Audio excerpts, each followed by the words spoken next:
name is Karen Sims, and I'm with the Trauma and Resiliency Initiative, and welcome to this You Try show. I am super happy to close out Mental Health Awareness Month with a great panel of guests. Initiative, and welcome to this You Try show. As I hear a little bit of an echo. I have great guests with me. Dr.Jennea Bivens, Miss Janice Walker, and then we have Tzia Hibler who will be joining us. And we wanted to close out this month really kind of focusing on a conversation about sort of mental wellness and mental health, and to make sure that we address things that parents could think about doing with their kids as they prepare for the summer, and also how they could take care of themselves. But before we do that, I need to add one more commercial, just a reminder that the views and the opinions of the guest are their own. So they are free and to sort of express themselves. And as always, we'll have sort of this open-ended conversation. So welcome, welcome, welcome. Hey, Tzia, I'm glad you're here. So I don't know who would like to go first and introduce themselves, but I welcome. Feel free to introduce yourselves. I'll go first. I'm Janice Walker, and I am a community member. I live here in Urbana, Illinois, and I worked for public health for the past 13 years as a prevention specialist, mostly for STDs and HIV. But you meet all kinds of people in that arena. And since April, I'm no longer there, and I have been working and more involved with the community, here for you, and I'm thrilled. This is an opportunity that I've wanted for a long time, and so my role is helping people to overcome the obstacles of a shooting, or those who have lost people to gun violence. I am a survivor myself.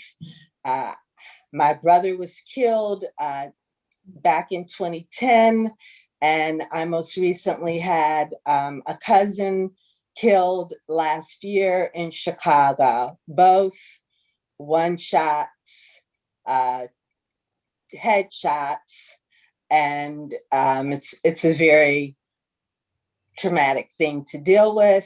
And so I know what it feels like, and I just want to help curb this epidemic. That's who I am. Thank you. And, and thank you for setting the stage about why we need to be having these conversations. So thank you. I can go. My name is Dr.Jennea Bivens Klingenberg, and I am currently the clinical professional, 8th grade clinical professional at Urbana Middle School. And this year I'm transitioning to work full-time with my own business, which is New Way Educational Corporation.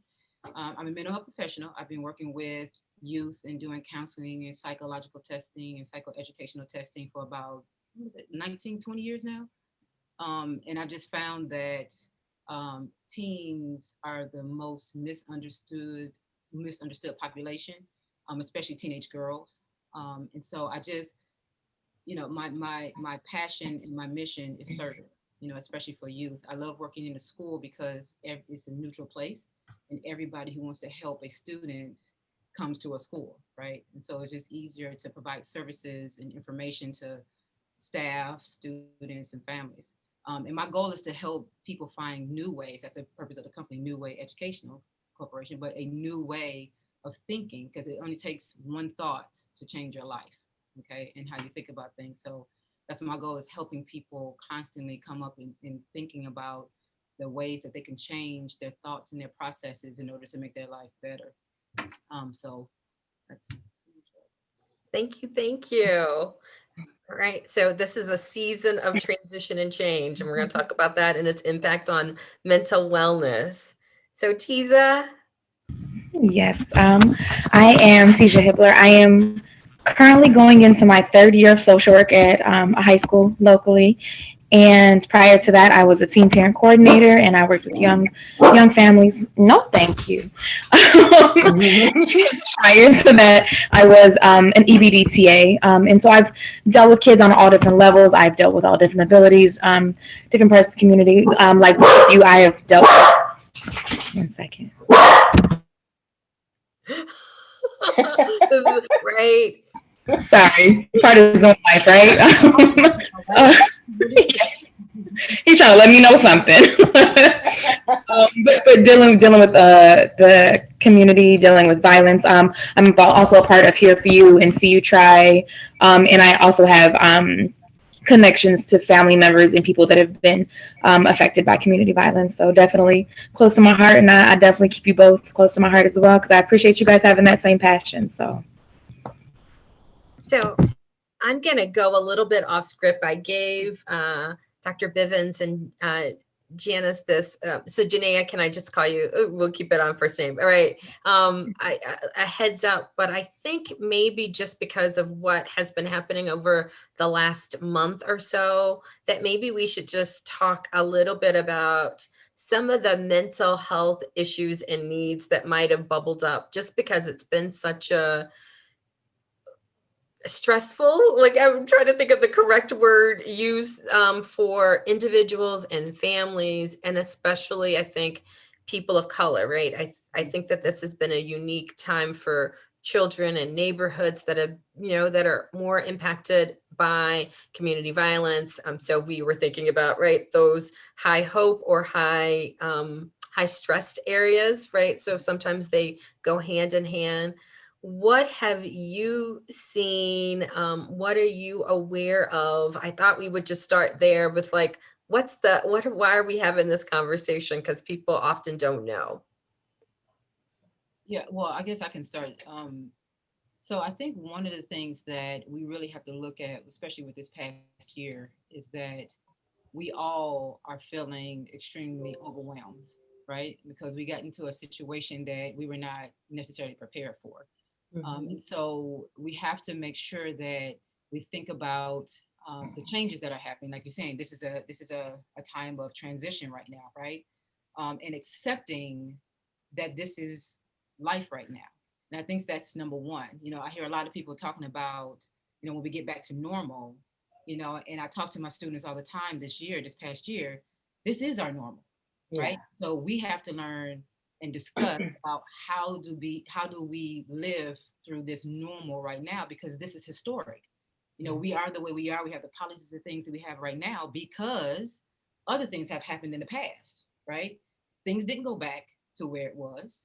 We built new things on top of the situation and helping people address it, deal with it, and things like that. And it's an overwhelming feeling of I'm supposed to know what to do, especially for the staff in the school, parents. I'm supposed to know what to do to help my child. I've seen many, many, many students and even our staff members, at the middle school struggle, including myself. I'm not, I have a 2-year-old and a 16-year-old, so it was a struggle, and just being open and honest and talking about what that struggle was. What was the hardest? Parents seeing the challenges, that their children have educationally and academically, trying to work with them and not understanding the work that they're doing, right? That was a frustration because we're all stuck in the house, and you can't help your children, with the work that they're doing because they got that new math and can't do it, and then just trying to balance work and home is different from working from home when you want to and working from home when you have to with your children there. You know what I'm saying? So it was a lot of stresses and feelings of overwhelming, just feelings of sadness, isolation, challenges with like getting up. Many of our students was having problems with just even getting out of the bed. Adults having issues just getting out of the bed and being motivated to do things. And so it our minds just kind of like just kind of deflated, right? Because I know I felt it, periodically. And it was like, I had my colleagues, so we all would come together and work together, and our support team here at the school, we would meet, as a team and just really just like just talk, for us. And then we talk about how can we help others, because all of us here are in a position of service, right? That's what we do. So we are constantly in a position where we are holding other people's problems, issues, concerns on our shoulders while we're holding our own. Yeah. Right. And so, that is, it can become overwhelming. That's kind of what I've seen like within this past year and a half. Yeah. So I'm gonna add one thing and then stop talking, but I know a couple of things. One is that it feels like the world has gotten so much smaller.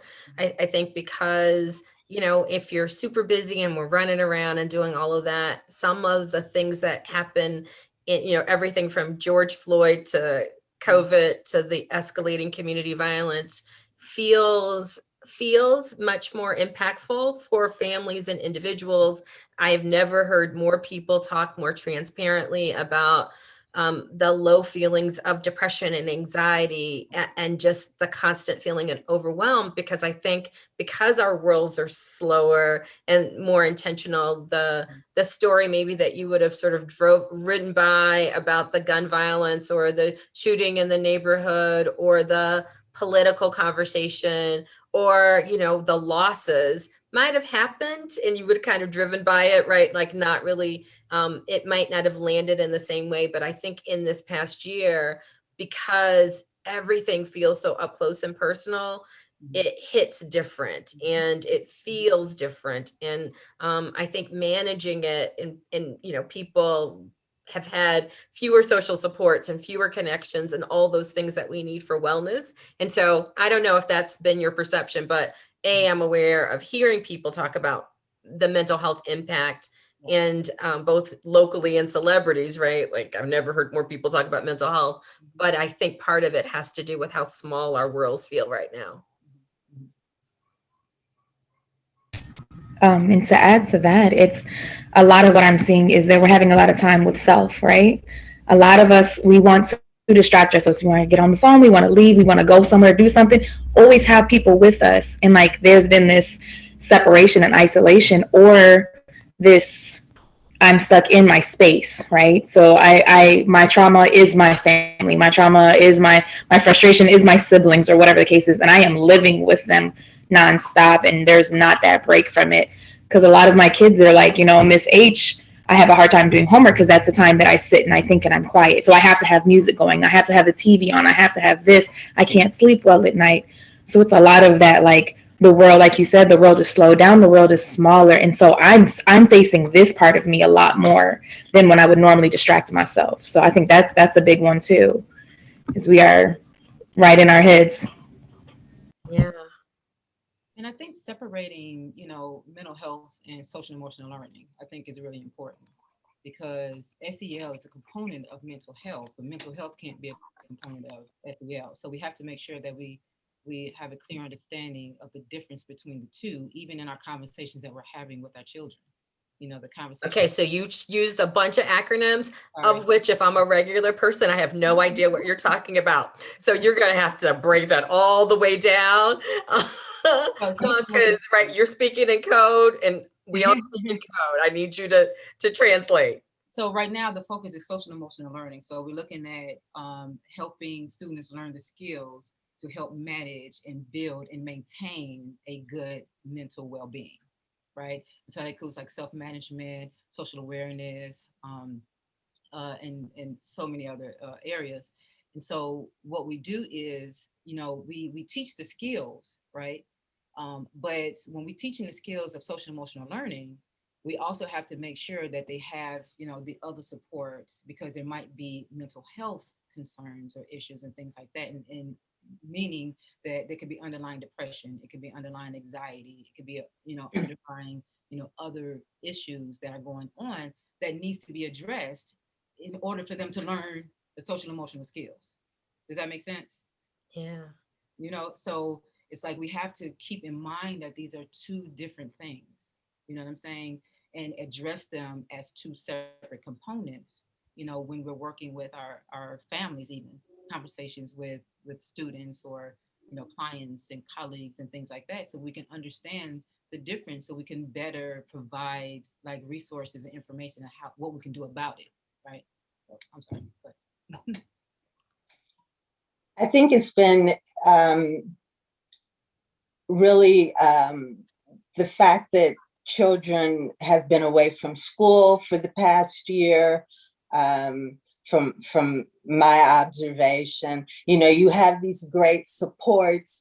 Lots of children really do love to be in school, and then, for whatever reasons, their guardians have chosen maybe that they not be there during this COVID time, has really impacted where our children are right now. They're not getting that support that they were getting from school. They're not maybe getting that, balanced meal that they look forward to or might even like that they get from school. All these things have, gone by the wayside. It's going to be interesting, I think, and also I would imagine it's going to be challenging for schools next fall. I can't, just because schools resources are going to have to pick up where they left off before this COVID year. I know, for example, my granddaughter, who is 6, she missed out on her kindergarten year, and they chose to do total online because she has allergies and asthma, and so they were doubly concerned about her being infected, and so chose to keep her away. But the lack of socialization and I can't imagine what she's lost not having gone to kindergarten. I remember kindergarten. I remember things that happened to me in kindergarten, and I'm a 60-plus-year-old woman. So that was a impactful year for me. And I would imagine it is for most children. It's going to be a challenge. This is a challenge, and I commend all that you guys do and put together to make children healthier when they're in your space. So thank you.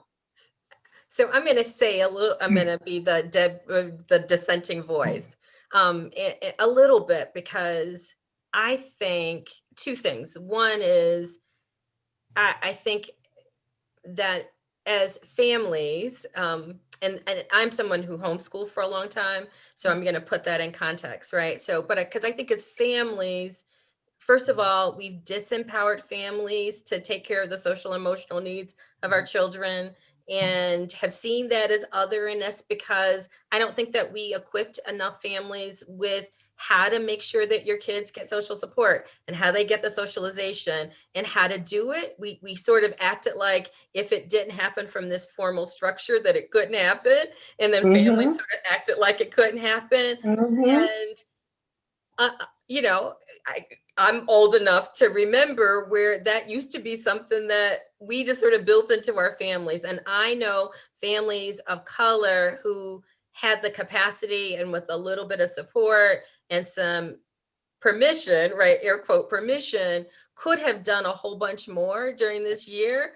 But instead we sort of acted like we needed people to come in and rescue us, and acted like it could only happen in a certain way. And I hope that part of this conversation, we talk about what families can do, because there's a lot that you can do, right? So that you could have, right, like done pandemic pods, and because I'm going to say something that's going to sound a little racialized, so people bear with me. I know middle income families who were not of color, who were not from traditionally stressed communities, did a lot under COVID. They utilized tutors, and they potted, and they created, and they brought in grandparents, and they rebuilt villages, and they did all kinds of really amazing creative things. And I think that sometimes because of the languaging we use, we kept saying, we're waiting for people to give us permission to do some stuff that I know we had capacity to do. You know, because right, the socialization, there's no reason why it could only happen at school. There are tons of ways that we can give our kids social and emotional support and play and teach through learning. And because kindergarten, most of the learning should be happening through play anyway, if we were being correct. So I'm only pushing back a little bit because I think that there's a narrative that a lot of people of color have bought into, like if it didn't happen in this professional space, it couldn't happen. And I want us to take our kids back.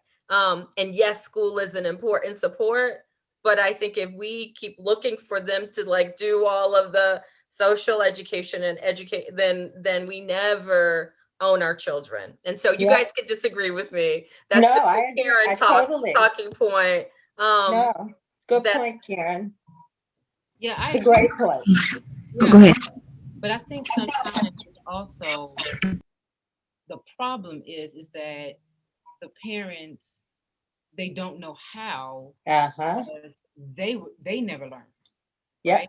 And so I think that is another barrier that we are facing, you know, at this time, you know, is parents don't have the information. And sometimes it's not necessarily because they don't want it, you know, but it's just they have never been exposed to it. It's kind of like in school, you know, like with these standardized tests, right? Can we go there with these standardized tests, right? I have a big issue with that because, you know, I proctor exams throughout the years, you know, my study and doing, you know, psychological testing, and the comprehension of just the language and the questions alone, right?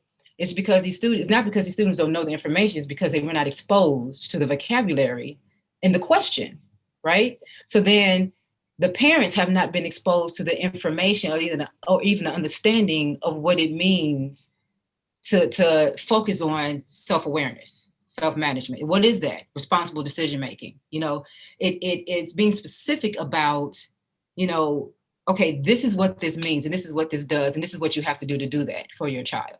You know what I'm saying? I feel like, you know, and one of the things that I really wanted to do here at UMS was to get more parent involvement. You know, our support team for 8th grade, we had parent support meetings, you know, and nobody showed up. You know what I'm saying? So it's like, you know, we're trying to reach out, but we need the parents to seek as well. But again, devil's advocate, if you don't know that you need to seek for something, will you ever? Does that make sense? Yes. And right. I'm sorry. And when you've severed relationships and ties, and you said we're the experts and we don't value you, why would I want to come into your space? And so I don't think that we have a power with stance that invites parents in. So right. So we say, come to our thing, and we have expertise to give you, not let's co-create and you know your kid better than I can. And how do we figure it all out together? Right. And so I think, you know, unfortunately, we have structures that have disenfranchised from generations. So again, if we had used, sorry, I'm going to go back. If we used a little to coach, to train, you know, right, to transfer knowledge, to support, to say that we want to equip rather than like imagine how different things might have been if we had approached it differently. You know, and I want, again, this is Karen's little rant. I want us to realize that if we are giving parents, from my perspective, if parents know that play is important, it's more important than anything. Getting your kids off of technology is important. That there are ways that they can have friendship, peer support is important. That giving kids hope is important. That getting them involved in the parks department that have an abundant amount of things and scholarships and resources because of COVID, or creating your own play group. Like all of those things matter. And will reinforce all of the academic stuff, because what you were saying, Jennea, is if my brain is stressed and I'm stressed out and I am also dealing with some maybe biochemical or organic changes, and you don't like give me physical expression and give me opportunity to run around, and then you're setting me in front of technology for a bunch of hours, I promise you that's counterintuitive, right? Like what I need is to be well and connected, and then you can equip me with knowledge, because that's just how, right, stress brains work. But I don't know if families, right, like have been given the blessing to know that. Well, into that, I think we need to acknowledge the fact that families are doing certain things and going off strength based. Because if we come in, like you said, and say, I'm the expert, I know everything, let me tell you how to fix what's going wrong in your world, then they are going to be defensive and they're going to be avoidant, because they're like, here's another job, here's another thing to put on my plate. But if you go, you know what? You're making dinner. Oh, you had your kids do this. And, oh, you came to me because you recognize this in your child. Look how much you know about your child. Look how much you're connected to your child and seeing these things. And then going, you know what? You're doing all these things perfectly fine, but things are still struggling. So here's something else. Let me add something to your toolbox, because you already got tools. You already have this in the bag. You know your baby better than I do. But I see it from a different angle. So let me show you a different path, because sometimes we're too close to the path to know a different way to go. And so like just kind of holding their hand with them and saying like, you got this. Because like that strength base gives them that motivation, that power, rather than feeling like I'm weak and I need to ask for somebody and feeling vulnerable. So I think you guys are on the money with that. With we are a resource, but they are the skill set. Absolutely. But the key is that they have to understand it, just like you said. And that's true. Many of the conversations that I had with parents was just that. It's like, yeah, no, well, how about we try this? What have you tried? What have you done? Okay, well, let's look at this. Let's see if we can, change something, or talk to your child. Having that conversation about how to have a conversation with their children. Not assuming. With that, right? Yeah, not assuming. Especially now that they're even home with their phones even more. What I'm saying? And they're not socializing. So that phone is the only thing that they have to socialize, Instagram and all the other stuff like that, so constant battle. It's like, okay, so what else can you do, right? Why don't you try this, try this, try this, try, all of you all get rid of your phones for like an hour. You know what I'm saying? Like, and try different things. Like, well, I can't get the phone away. Yeah, you can. Yes, you can. Okay. Turn it off. If you make them a part of the plan, then they're more likely to buy into it, right? So if you just go and you make it a demand and you make it because a lot of our teenagers don't feel heard and they don't feel valued and they don't feel like they have a choice. So if we come with another demand, you're going to have another battle, and that's going to be the opposite of what you want. So thinking about like end result, what you want. Hey, I really want to spend time with you. I know that you've been stressed lately, and I want to make sure that we're touching base. What can we do? What time would be good for us to set that phone aside, rather than being like, oh no, you're gonna put that phone down today, because like they're gonna put it down and they're not gonna engage anyways, because they feel like they're being forced to do something. Right. So yeah, my 16-year-old, she's like that. Like the first time me and my husband, what we do is 1 week out of every month, she has electronic break. So she can't have, it doesn't mean she can't make phone calls, if we don't have a landline anymore, but she can use our phone or whatever, but she just can't have hers, right? And so when we first started doing that a few years ago, of course, he was like, what are you doing to me? You're trying to ruin my life. But one time we did this, she actually came and said, you know what, thank you. Because this is so stressful sometimes. Because sometimes like Instagram and social media is like an addiction. It is an addiction. You know what I'm saying? And so they don't know how to turn it off. Like they feel if they miss something, it's like, oh my God, I can't miss this. But if it's taken from me, even though it's not a punishment, but if it's taken from me, then that relieves me. My daughter, she when she doesn't have her phone, like she's singing, she's painting, she's writing her music again, like she's my normal teenager again. It's like sometimes, and I share this with parents, what I do, because I'm living your life right now, because I have a teenager at home. So I understand, what you're going through, and so we just kind of go back and forth and kind of share what we can do, especially during the pandemic. We have to be very creative. We had to be creative, in how we engage with our teens and how we, or children in general, and how we have conversations. when we're frustrated, when we're overwhelmed, when and how do we do it? This is a perfect time for parents to show good social, emotional, and mental health well-being, right? Because when you're frustrated, you verbalize and say, you know what, I'm frustrated. And I tell parents it's okay for you to tell your child that, because then they understand that they're frustrated too. And so do you. Oh, look at that. Parents are human. you know. So it's like, just teaching them. It was a good way to also teach them how to manage stress. I can remember one of the complaints that one of my daughters used to always have, and she would, I'd say, we're going to do this or we're going to do that, and she'd say, is it fun? And I said, oh yeah, it's girl, it's so much fun. And then it got into a thing where, okay, you're having problems, for example, getting them to help you clean around the house. I'll use that as an example since people have been homebound. I'm sure that's a real issue in a lot of households. They don't get their kids or teenagers to clean up. Make it fun. Turn on some music that they like and tell them, we're going to clean, this portion of the house in these 3 songs. And, we're going to turn it up loud and we're going to see how much we can get done in those, I don't know, however many minutes that would be. Make it fun. It's being creative and putting a twist in things that they might deem as something they don't want to do. Absolutely. I have some clear strategies, and I want to make sure I articulate them out loud. Just so one, parents, trust your inner knowledge and expertise. It has been a stressful period of time, so whatever you're seeing and feeling is legit and real. You're stressed, your kids might be experiencing more stress.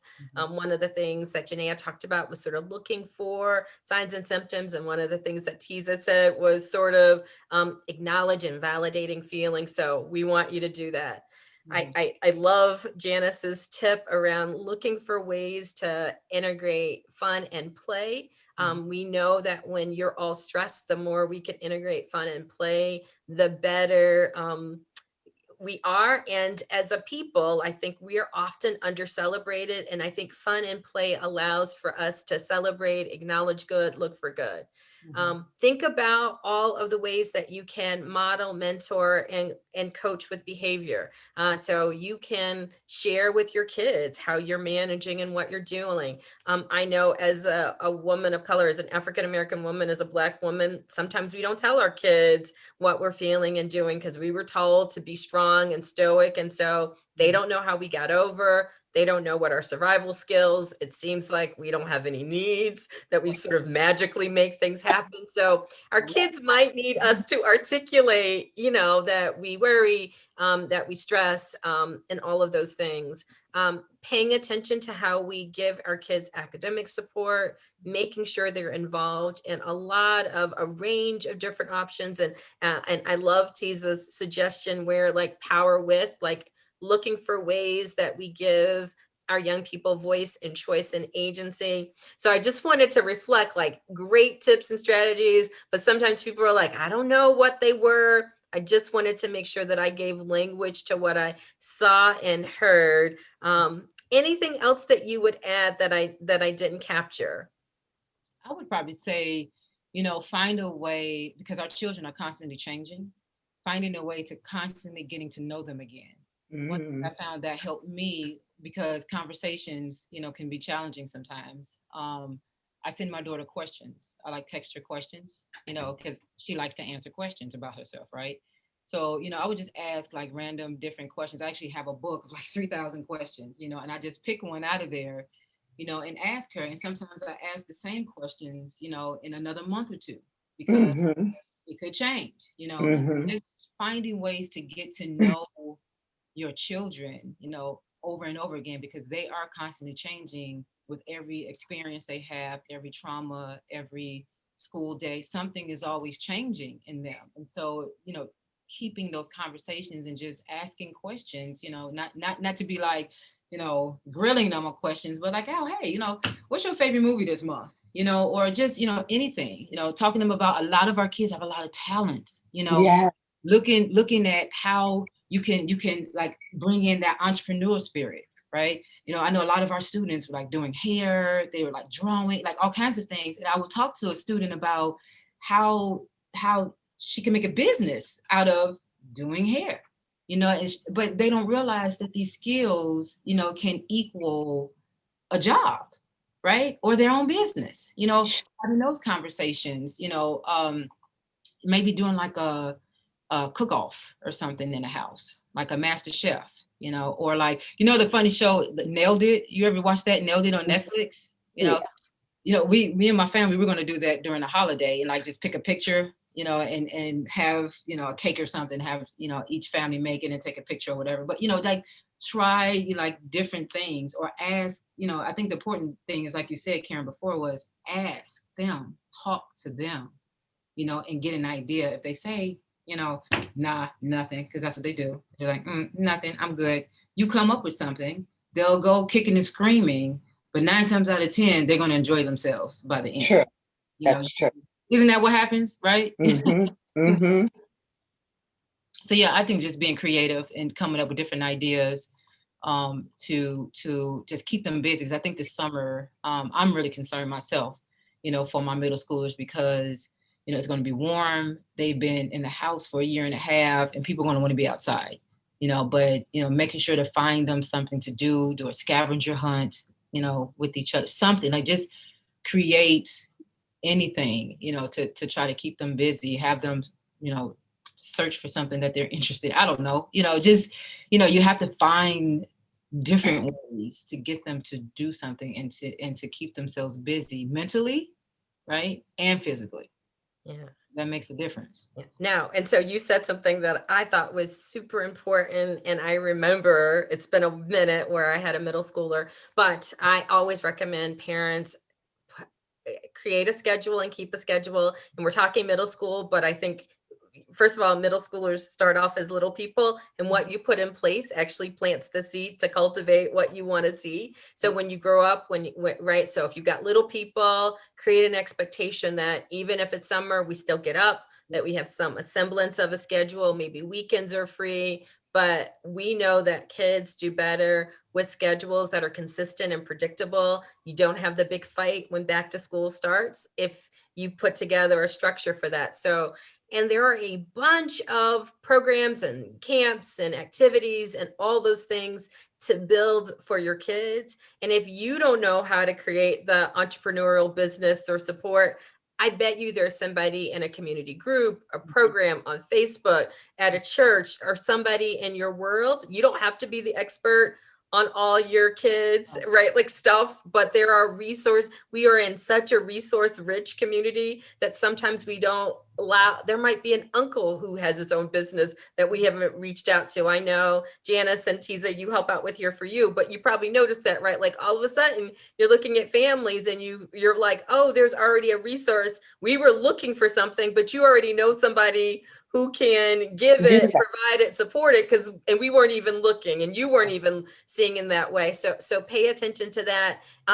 Don't be afraid to ask for scholarships. And my daughter and I were just talking about this. She was at that age where she was like, I don't want to go to camp because it's like, boring or whatever. And I was like, well, you got to do something because you can't sit around the house. That isn't happening because I have to work. And so she reached out to the Parks Department and started volunteering. And she would volunteer in their early childhood program from 8 to 3:30. And then she started doing the extended program. So she was doing something productive. It turned into a job when she was 16. Wow. But I was like, you have to do something. And in this community, I was like, okay, well, you don't have to do that, but you got to find something. And I think, again, as parents and caregivers, we forget that, yes, we want to give them voice and choice, but we still give them parameters. And so, you don't have to do this, but you got to do something. And I think in this moment where kids might be experiencing, we know, right, the science and data says they have experienced stress. They need more support. They need us to give them a little bit more guidance and direction if we want to fortify and equip them. And we also know that in certain neighborhoods, there are going to be more incidents of gun violence. And so part of what helps maybe not have them in an environment that feels stressed 8 hours a day, again, is taking advantage of the larger community, getting them involved in something at Douglas or Boys and Girls Club or the Y or any of those things. I mean, all the mobile vans, all of the things that are available, take advantage. So what did I miss? I just want, you got it on point, Karen. I just want to reiterate that I think that structure is so very important for young people. They need structure. They want structure. Little do they know. And it just becomes routine. They know what the expectation is, and they abide by it because this is how we do what we do in our home. And it teaches them so much for the future to have that type of structure going on in the households. It's so important. It's just important. And it doesn't take any money to have structure. None. Absolutely. Train up a child, right? Yeah. Yep. So, all right. So I think, have we given good tips and strategies for parents? So keep your kids busy, be the authority, trust your judgment, engage, predict. And this Know their friends. Oh yeah, I forgot about that. Yes. And imagine how great it would be if every parent decided that if my child is playing with somebody regularly, this is what a pandemic pod would look like, that I'm going to know their parents too, right? Like, because that's how we live in community together, is you don't play with people that we don't connect to, that we're talking, and right. Imagine if that was the commitment. I would always be amazed when people would drop their kids off at my house and wouldn't have a conversation with me. And I was like, you don't know who I am or what I'm about. Like, you really want to know me because I could be really crazy. Yep. You know, and I think an important thing to mention too is, you know, for parents, like we know, you know, parents are going back into work and things like that, but making sure to take the time out to be intentional with the time that you spend with your children. I think that's important to say, because sometimes we're around each other and everybody's on their cell phone. That's not intentional time being spent. Well, I was with you. No, they need your undivided attention. You need undivided attention. You know, be intentional about the time that you're spending. You know, draw with them instead of saying, hey, here's some markers and crayons and paint. Draw with them. You know, come up with a theme, you know, or something. Just, you know, take the time and be intentional about the time that you're spending, because those would be the times where you can have conversations, and sometimes hard and tough conversations, or conversations about how are you feeling about what just happened in our neighborhood, you know, and that'd be a time of a calming space for them to get some balance, to just have open conversation with no judgment, you know, about how they feel or thinking in a situation. Because what we tend to do, and I talk to my students about this all the time, is just understand the difference between our real feelings. Our real feelings are down here and our fake feelings are up here, right? And so what tends to happen is we're constantly seeing all the fake feelings. You see the attitude, the anger, the frustration, the physical aggression, and things like that, when their real feelings is something completely different. And they don't know what those real feelings are. And so I explain to students and parents and, you know, children a lot is that we need to try to understand what that real feeling is, because you get frustrated because everybody's trying to help you with your fake feeling, because you're showing anger or you're showing, you know, all these other fake feelings, and everybody's trying to help with that, but you're feeling like you're not really getting help because that's not really what's going on. And so, and I'm going to relanguage you, because they're not fake feelings, right? No, I know. When I say fake, yeah, you're right. They're not a fake feeling. They're just the surface feeling. They're the presenting feeling, right? Because I don't want any families out there going, "Oh, no, that's a fake feeling." Right. Sorry, you're right. It's not fake. It's not fake. Well, that's kind of conversation we have too. But it's not fake. But this is the result. Yes. Of what you're truly feeling, you know, and this is what everyone sees. And so really digging in deep and having these conversations, and you can get that information when you intentionally spend time with your children and asking just general questions. They may be like, "Oh, mom, that's weird," or "That's a crazy question," but they're gonna answer it, right? Because you're in a space of peace at that moment. You know, you're doing something together. They're not really thinking about what you're doing, and you're just talking and just engaging, you know, and that's the time when you can really find out things about, you know, how your children have changed, or, you know, things that are going on in their lives, and, you know, things like that. So, So that's the perfect segue, because I wanted to use the final bit of time that we have together to talk about how parents can do a better job of taking care of themselves. So if you are a parent who is feeling under supported or disconnected or not connected to other parents, those capacities that you're talking about, like I'm on my phone because it's the time that I have to check out and sort of center myself, because I've been on and having to please people and dealing with people who stress me out all day. And so no, I don't have the bandwidth and capacity. So right, so let's talk about what families can do to increase their capacity to be these present, you know, because maintain, you're right, like discipline is hard because you got to be consistent and equipped and fortified, and you got to remember and you got to stay on track. But I don't think that we realize that parents need support yeah. to be good parents. And I think we sort of assume like it just would happen magically. So what advice and tips and strategies will we give parents in this moment who are also dealing with far more stressors than normal, right? Like this has been a difficult year from every single adult that I talk to. Mm-hmm. I think the important thing is asking for help. Mm-hmm. I mean, I think that's the most important, you know, and just culturally, I know, and I, you know, me growing up too, it was like what's said in our house stays in our house. But it comes to a point when what you've been doing is not working, right? And so we have to be open to seeking out, even like you said, just, you know, in socializing with other parents, asking questions and say, hey, have you ever had to deal with this situation with your child, or do you know anybody? You know, I'm just, you know, looking to engage in conversation about this. Just being open to asking for help, especially when you feel overwhelmed and can't do something. Then that's a sign right there that says, you know what, I need to reach out. You know, because some of, you know, even me as a mental health professional, you know, I reach out for help, you know, with my daughter, right? Because when I get overwhelmed and frustrated, it's like, you know, my service and my expertise is to help other people, and other people's service and expertise is to help me, you know. So be open to reaching out for help and asking, because people are so open and willing to help, you know, and you're not alone. Parents, we are not alone. You're not the only one going through that, through the frustration, or just feeling just this overwhelmingly just sadness, you know, which is really what it is, you know, because we're all thrown in this situation, and just, you know, just reaching out, and it's okay. It's okay to reach out.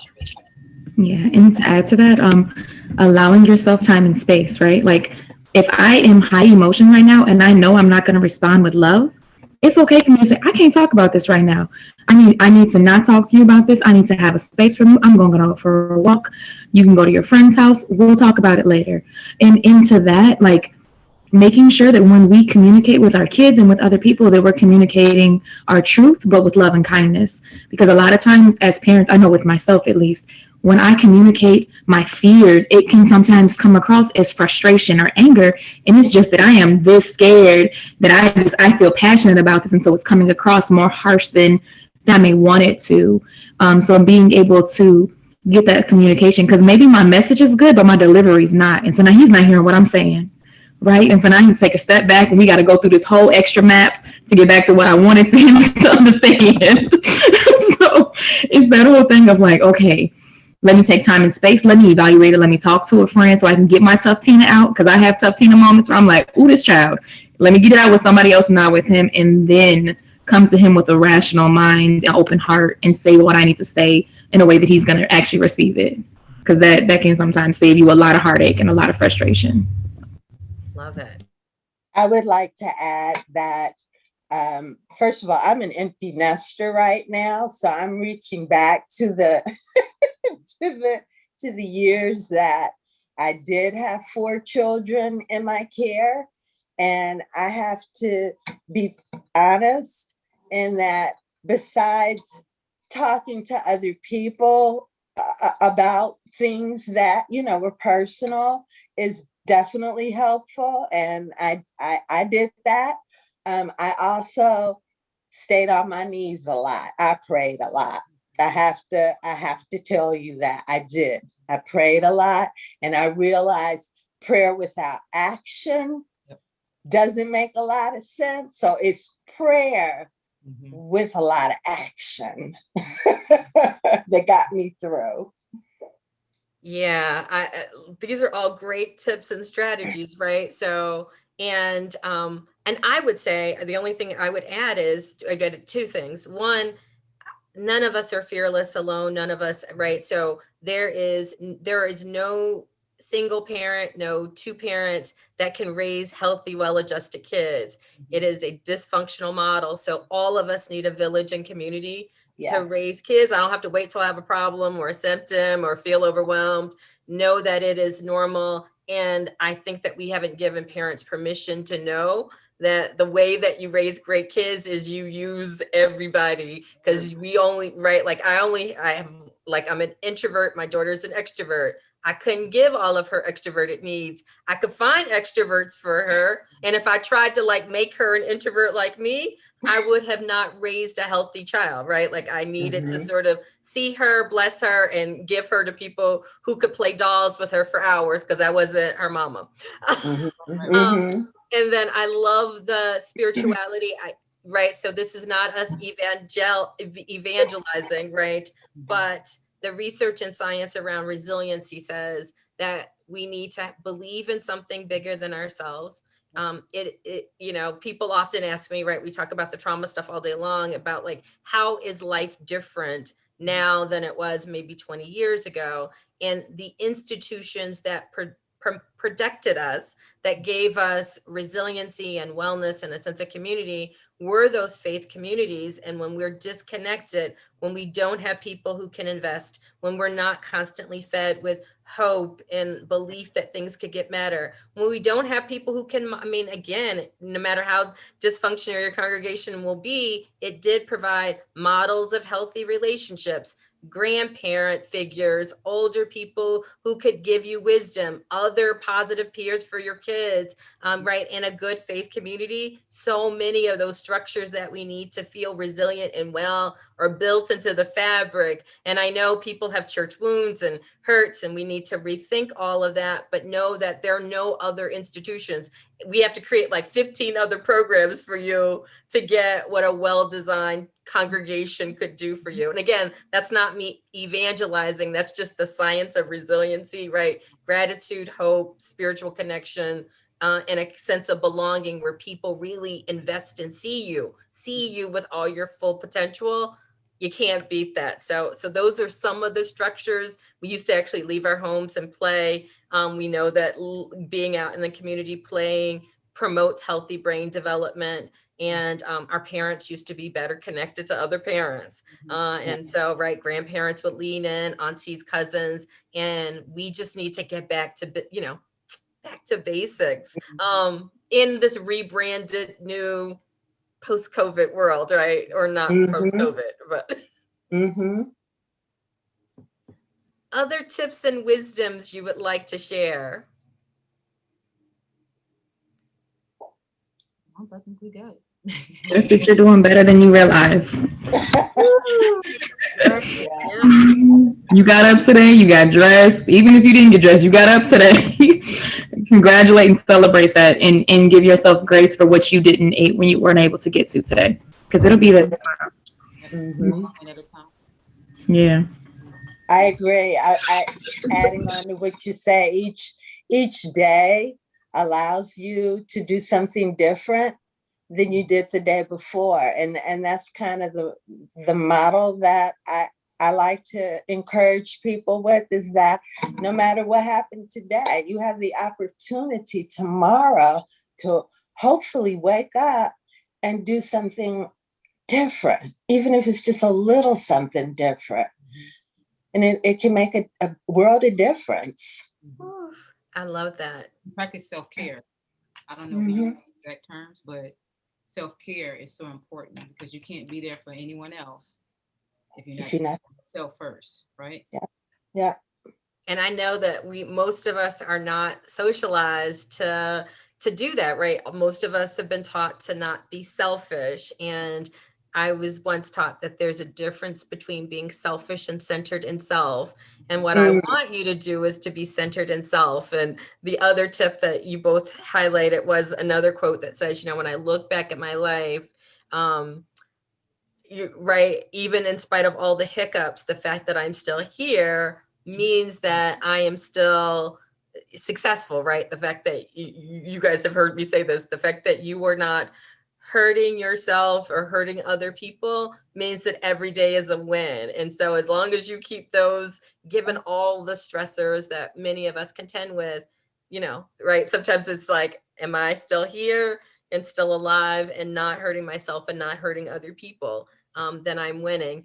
And if you are thinking about hurting yourself or other people, that is when you lean in and reach out for help, because people want to catch you and grab you and love on you, because the village needs you. Yeah. Yep. For sure. Indeed. So I want to remind people about a couple things. So I'll leave you with we'll do final kind of words. On the 5th of June, not July, Champaign Schools is sponsoring, if you're a parent and you want to know more about trauma, Champaign Schools is sponsoring a workshop called When Trauma Hits Home.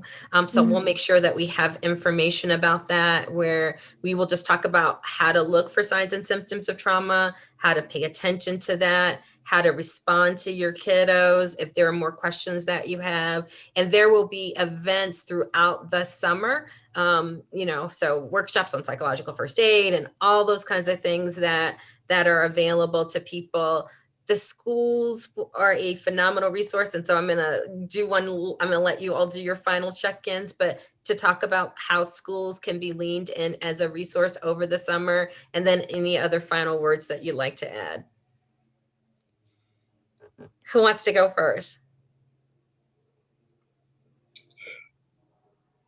So what do you want us to, I'm sorry. Any final words that you want to add, and how schools could be like a resource over the summer? Well, I know at Urbana Middle School, we're having summer school pretty much all summer. And some of our community partners are coming in, which Ms. Sims, you are one of our community partners. And so actually Trauma and Resiliency Inc. will be coming to the middle school this summer and doing some groups with us. So that's a resource. And also we have Riders of Oye. She's with Ashanti Files. She's one of our community partners. She's going to be doing, she's going to be an elective course. So both are going to be like elective courses for our summer school students throughout the summer. So, ask the schools about what they have, that can, like you said, help kind of bridge that support. With schools being out, during the summer, and we just have summer school, we have to utilize that time and that space, as much as possible to get support, and don't be afraid to ask. Ask. If they don't have something that you need, I know at least here at the middle school, I can't speak for Champaign, but at Brandon Middle School, we do have support team members working during the summer. And so you can always ask a support team member at the school for resources and information, moving forward for anything, and we can help support in that way. I love it. Thank you. And then same with Champaign. Champaign is having summer school and extended school year. They are having food services. There are several different resources. If you go onto our links, there's different links for resources and access. And if there's anything that you need that is not provided on there, just feel free to give a call, and we will get you links within the community. There are so many different resources. I don't know if we utilize them, so making sure that we can get you with what is opening and operating right now.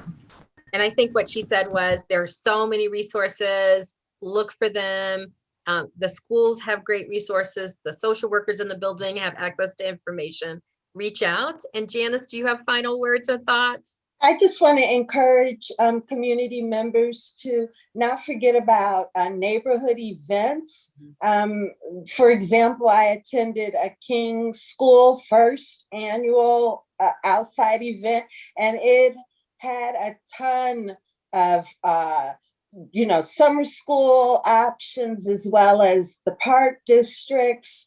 And, for people not to overlook those events because they are a great source of resources, also a great source of getting to know your neighbors. Yeah. Yeah. Thank you all so much. Right. The hour went by so quickly. I really do appreciate all that you do for and behalf of the community, and hopefully families, if you're sitting out there, realize what you're going through is normal and you got this. And we're just hopefully providing a little bit more support about how you can take care of yourself and your kiddos over the summer. And we are there with you. So thank you very much and stay safe and well. Thank you. Thank you. Bye-bye. Bye-bye. Bye.